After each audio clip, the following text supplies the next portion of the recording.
Hello, folks.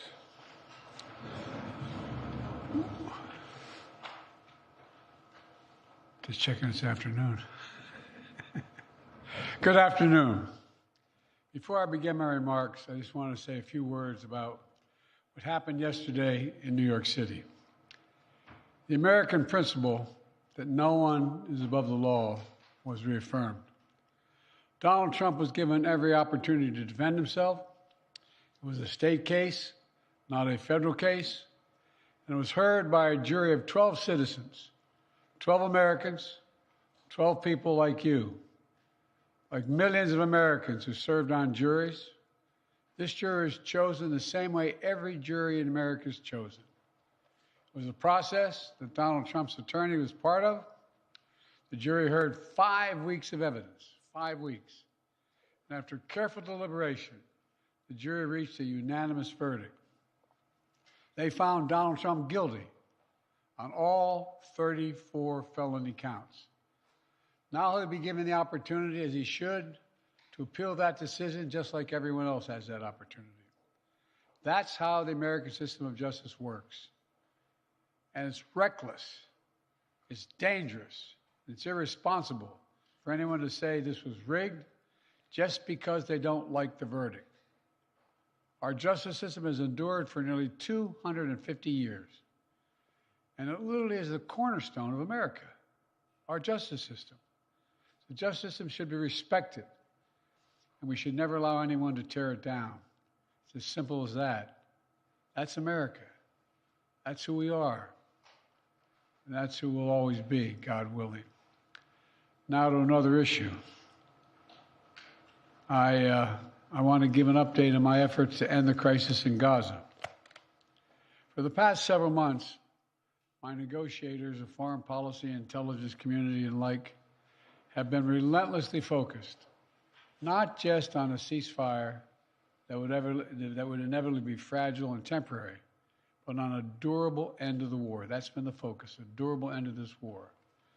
One that brings all the hostages home, ensures Israel's security, creates a better day after in Gaza without Hamas in power, and sets the stage for a political settlement that provides a better future for Israelis and Palestinians alike. Now, after intensive diplomacy carried out by my team, and my many conversations with leaders of Israel, Qatar, and Egypt, and other Middle Eastern countries, Israel has offered a comprehensive new proposal. It's a roadmap to an enduring ceasefire and the release of all hostages. This proposal has been transmitted by Qatar to Hamas. Today, I want to lay out its terms for the American citizens and for the world. This new proposal has 3 phases. The first phase would last for 6 weeks. Here's what it would include: a full and complete ceasefire, a withdrawal of Israeli forces from all populated areas of Gaza, release of a number of hostages, including women, the elderly, the wounded, in exchange for release of hundreds of Palestinian prisoners. There are American hostages who would be released at this stage, and we want them home.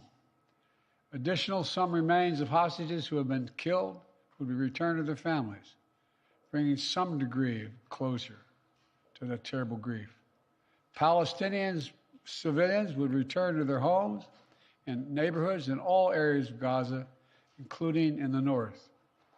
Humanitarian assistance would surge, with 600 trucks carrying aid into Gaza every single day. With the ceasefire, that aid could be safely and effectively distributed to all who need it. Hundreds of thousands of temporary shelters, including housing units, would be delivered by the international community. All that and more would begin immediately. During the 6 weeks of phase 1, Israel and Hamas would negotiate the necessary arrangements to get to phase 2, which is a permanent end to hostilities. Now, I'll be straight with you. There are a number of details to negotiate to move from phase 1 to phase 2. Israel will want to make sure its interests are protected. But the proposal says if the negotiations take longer than 6 weeks, for phase one, the ceasefire will still continue as long as negotiations continue. In the United States, Egypt, and Qatar would work to ensure negotiations keep going. All agreements, until all the agreements are reached and phase two is able to begin. Then phase two, there would be an exchange for the release of all remaining living hostages, including male soldiers. Israeli forces would withdraw from Gaza, and as long as Hamas lives up to its commitments, a temporary ceasefire would become, in the words of the Israeli proposal, the cessation of hostilities permanently, end of quote. Cessation of hostilities permanently. Finally, in phase three, a major reconstruction plan for Gaza would commence, and any final remains of hostages who've been killed would be returned to their families. That's the offer that's now on the table, and what we've been asking for. It's what we need. The people of Israel should know they can make this offer without any further risk to their own security because they've devastated Hamas forces over the past 8 months. At this point, Hamas no longer is capable of carrying out another October 7th, which is one of Israel's main objectives in this war, and quite frankly, a righteous one. I know there are those in Israel who will not agree with this plan and will call for the war to continue indefinitely. Some are even in the government coalition. And they've made it clear they want to occupy Gaza, they want to keep fighting for years, and the hostages are not a priority to them. Well, I've urged the leadership in Israel to stand behind this deal, despite whatever pressure comes. And to the people of Israel, let me say this. As someone who's had a lifelong commitment to Israel, as the only American president who's ever gone to Israel in a time of war, as someone who just sent the U.S. forces to directly defend Israel when it was attacked by Iran, I ask you to take a step back and think what will happen if this moment is lost. We can't lose this moment. Indefinite war in pursuit of an unidentified notion of total victory will not bring Israel, will only bog down Israel and Gaza, draining the economic, military, and human resources, and furthering Israel's isolation in the world. That will not bring hostages home. That will not bring an enduring defeat of Hamas. That will not bring Israel lasting security. But a comprehensive approach that starts with this deal will bring hostages home and will lead to more secure Israel. And once a ceasefire and hostage deal is concluded, it unlocks the possibility of a great deal more progress, including calm along Israel's northern border with Lebanon. The United States will help forge a diplomatic resolution, one that ensures Israel's security and allows people to safely return to their homes without fear of being attacked. With the deal, a rebuilding of Gaza will begin. Arab nations and the international community, along with Palestinian and Israeli leaders, to get it done in a manner that does not allow Hamas to rearm.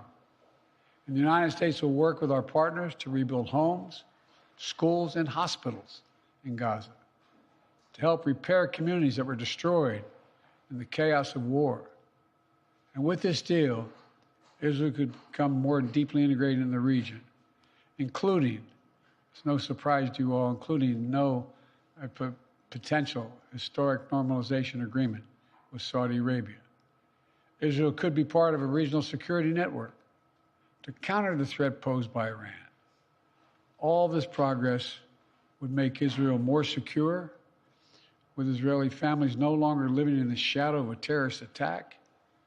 And all this would create the conditions for a different future, a better future for the Palestinian people, one of self-determination, dignity, security, and freedom. This path is available once the deal is struck, Israel will always have the right to defend itself against the threats to its security and to bring those responsible for October 7th to justice. And the United States will always ensure that Israel has what it needs to defend itself. If Hamas fails to fulfill its commitments under the deal, Israel can resume military operations. But Egypt and Qatar have assured me, and they are continuing to work to ensure that Hamas doesn't do that.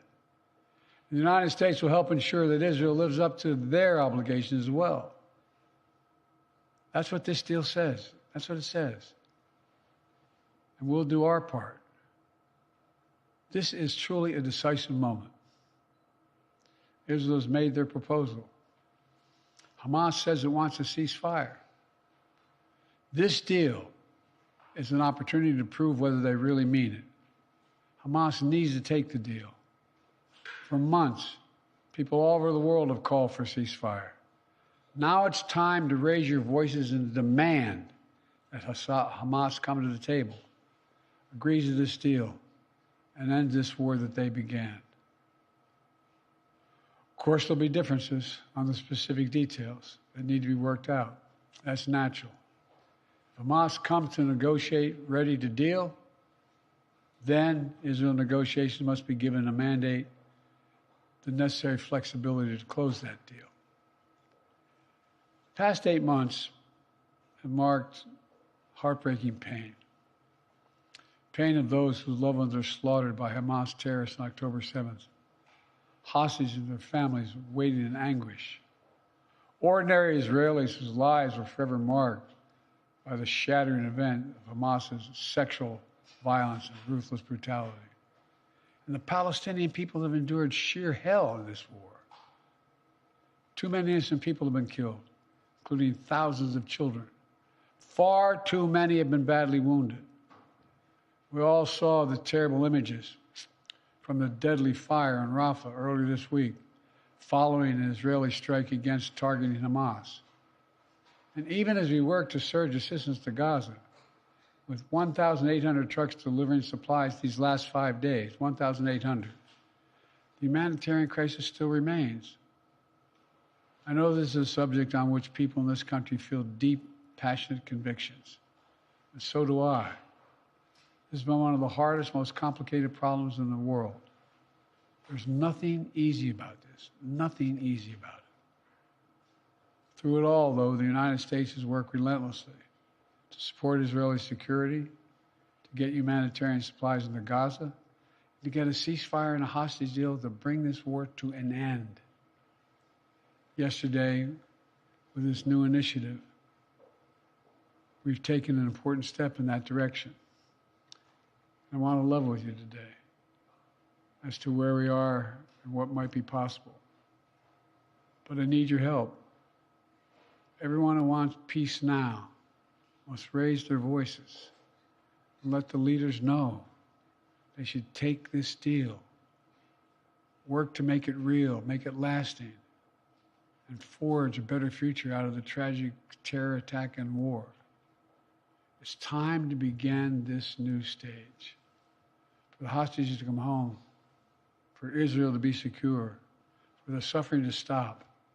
It's time for this war to end, for the day after to begin. Thank you very much. Mr. President, can you tell us, sir, Donald Trump refers to himself as a political prisoner and blames you directly. What's your response to that, sir? Do you think the conviction will have an impact on the campaign? We'd love to hear your thoughts, sir. Should he be on the ballot, sir?